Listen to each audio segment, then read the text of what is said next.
Per decenni il mondo greco era stato devastato da guerre continue. Atene, Sparta e Tebe avevano consumato le proprie forze combattendosi senza sosta, trascinando la Grecia in una crisi sempre più profonda. Ma mentre le polis si indebolivano tra loro, a nord stava emergendo una nuova potenza, la Macedonia. E presto un uomo avrebbe cambiato per sempre la storia del mondo greco. Quell'uomo sarà Filippo II di Macedonia. Tutto questo in un nuovo video su Polis.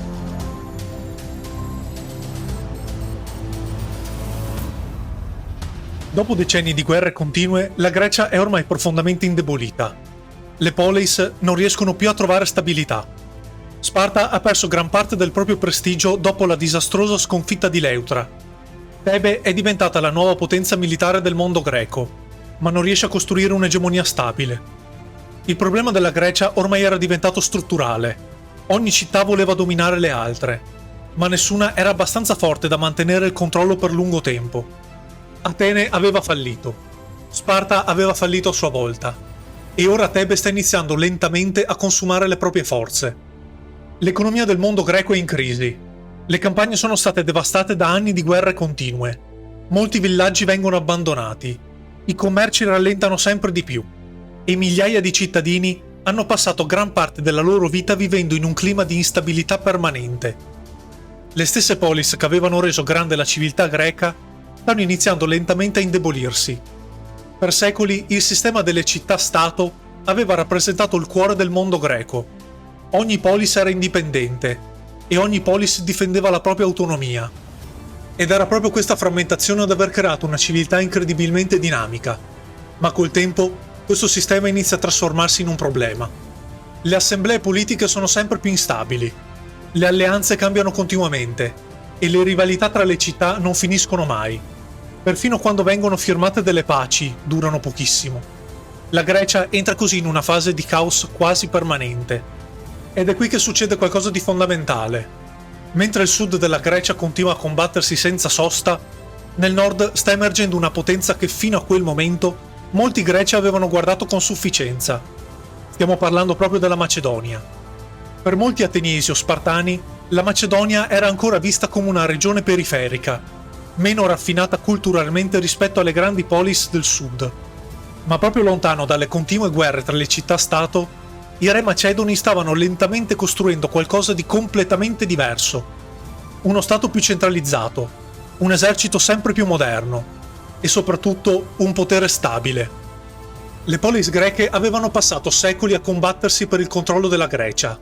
Ma proprio mentre il sud rimaneva così frammentato, la Macedonia si stava lentamente preparando a diventare la potenza del mondo greco.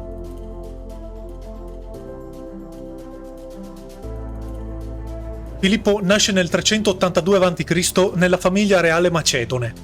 Durante la sua giovinezza, la Macedonia è ancora considerata da molte polis greche una regione periferica e poco importante rispetto alle grandi città del sud come Atene, Sparta o Tebe.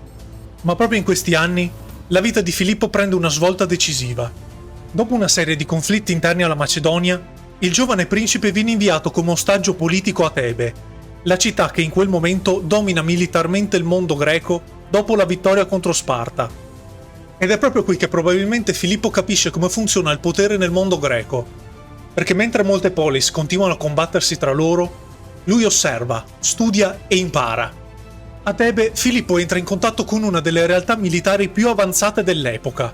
Osserva da vicino l'organizzazione dell'esercito tebano e le innovazioni introdotte dal grande generale Epaminonda, l'uomo che aveva distrutto il mito dell'invincibilità spartana nella battaglia di Leuctra. Per anni Filippo studia tattiche, disciplina militare e strategia e capisce che il vecchio sistema delle polis greche sta ormai mostrando tutti i suoi limiti. Filippo non era un semplice guerriero. Era un politico estremamente intelligente e soprattutto un uomo in grado di imparare dai propri nemici. Quando Filippo sale al trono nel 359 a.C., la situazione della Macedonia è drammatica. Il regno è fragile. Le lotte interne minacciano la stabilità della monarchia. Popolazioni nemiche premono i confini. E molti greci del sud continuano a considerare i macedoni inferiori rispetto alle grandi polis greche. Ma Filippo si dimostra rapidamente un sovrano eccezionale. Riorganizza completamente l'esercito macedone. trasforma le vecchie forze del regno in un esercito professionale, permanente e altamente disciplinato. Introduce la famosa Sarissa, una lunghissima lancia capace di rendere la falange macedone devastante sul campo di battaglia. Le nuove formazioni macedoni diventano estremamente compatte e difficili da affrontare frontalmente. A differenza delle tradizionali milizie cittadine delle polis greche, i soldati macedoni vengono addestrati in modo continuo e combattono come una vera macchina militare. Filippo aveva capito una cosa fondamentale. La Grecia era ancora straordinaria culturalmente, ma militarmente e politicamente era ormai divisa, instabile e vulnerabile. E presto la Macedonia inizierà ad approfittare di questa debolezza.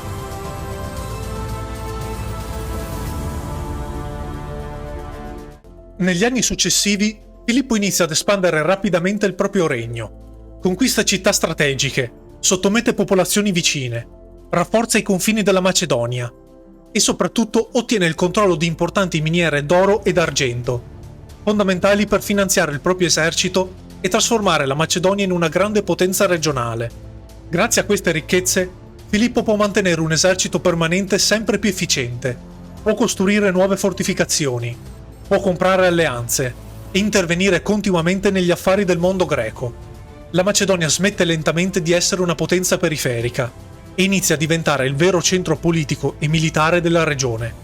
Ed è qui che Filippo dimostra di essere molto più che un semplice comandante militare, perché le sue conquiste non dipendono soltanto dalla forza del suo esercito, dipendono anche dalla diplomazia, dalla politica e dalla capacità di sfruttare le divisioni interne della Grecia. Filippo utilizza matrimoni politici, trattati e alleanze per aumentare continuamente la propria influenza. In alcuni casi interviene militarmente, in altri preferisce corrompere politici locali o sostenere fazioni favorevoli alla Macedonia. Molte polis greche iniziano così lentamente a entrare nell'orbita macedone, spesso senza nemmeno rendersene conto. E il problema principale resta sempre lo stesso. Le città greche continuano a combattersi tra loro. Atene diffida di Tebe. Sparta pensa soprattutto a recuperare il proprio prestigio perduto. Le alleanze cambiano continuamente e nessuno riesce davvero a fermare l'espansione macedone. Le polis greche avevano passato secoli a difendere la propria autonomia, ma proprio questa continua divisione si sta trasformando nella loro più grande debolezza. Tra le città più ostili a Filippo c'è soprattutto Atene. Qui emerge la figura di Demostene, uno dei più celebri oratori della storia greca. Nei suoi famosi discorsi politici, le cosiddette filippiche, Demostene attacca duramente Filippo e cerca di convincere gli ateniesi del pericolo rappresentato dalla Macedonia. Secondo Demostene, Filippo non vuole semplicemente espandere il proprio regno, vuole dominare tutta la Grecia, ma molti ateniesi sottovalutano ancora la Macedonia. Altri invece preferiscono evitare una nuova grande guerra dopo decenni di conflitti continui. E mentre le polis discutono, esitano e continuano a dividersi tra loro, Filippo diventa ogni anno più ricco, più potente e militarmente più forte. La Macedonia continua ad espandersi. L'influenza di Filippo cresce in tutta la Grecia e ormai diventa sempre più chiaro che lo scontro decisivo tra il mondo delle polis e la Macedonia si sta avvicinando. Per decenni le polis greche avevano combattuto tra di loro per il dominio del mondo greco, ma adesso, per la prima volta, sta emergendo una potenza in grado di sottometterle tutte.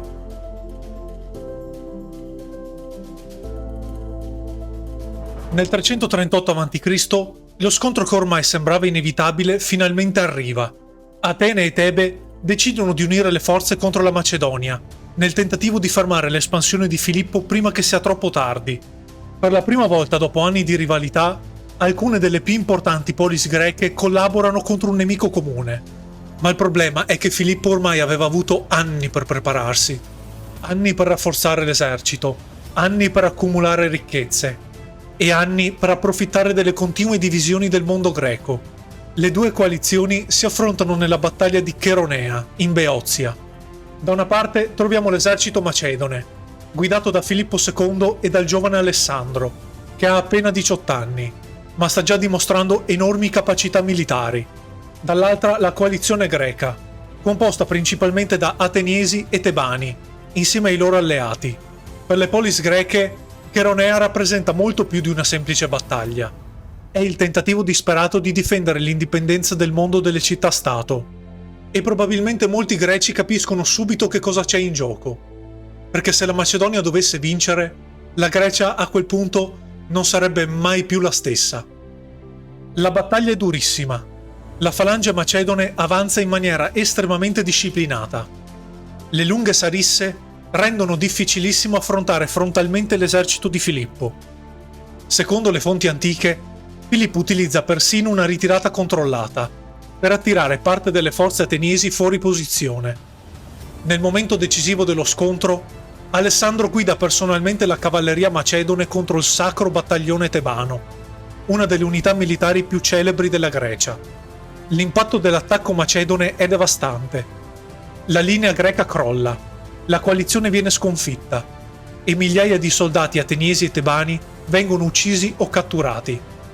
Cheronea cambia completamente la storia greca. Per la prima volta quasi tutta la Grecia è sotto il controllo di una singola potenza.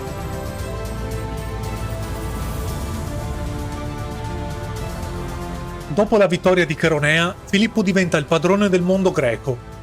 Le polis comprendono ormai che nessuna città è più in grado di opporsi militarmente alla Macedonia.